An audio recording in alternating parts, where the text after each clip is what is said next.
اعوذ باللہ من الشیطان الرجیم، بسم اللہ الرحمن الرحیم۔ السلام علیکم پیارے بہن بھائیوں، صبح خیر۔ اللہ پاک سے دعا ہے آپ کو صحت، تندرستی اور امن والی زندگی عطا فرمائے، آمین یا رب العالمین۔ دوستو، جمعہ کے دن یہ 6 دعائیں لازمی پڑھیں۔ جمعہ کا دن ہفتے کا افضل ترین دن ہوتا ہے، اس لیے یہ 6 دعائیں لازمی پڑھنی چاہیے۔ پڑھنا کہ بسم اللہ الرحمن الرحیم، یا ارحم الراحمین۔ نمبر 2، لا حول ولا قوت الا باللہ۔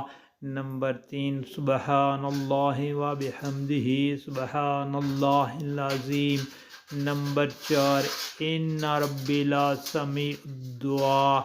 نمبر 5، حسبی اللہ لا الہ الا ہو۔ اور نمبر 6، ان اللہ علی کل شیء قدیر، ان اللہ علی کل شیء قدیر۔ دوستو، اللہ پاک سے دعا ہے کہ یہ دعائیں پڑھنے کی توفیق عطا فرمائے، اور آپ سے گزارش ہے کہ اس ویڈیو کو آگے دوستوں میں، گھر والوں میں لازمی شیئر کریں تاکہ ہر کسی کا بھلا ہو۔ اللہ پاک آپ کی پریشانیاں دور فرمائے، آمین یا رب العالمین۔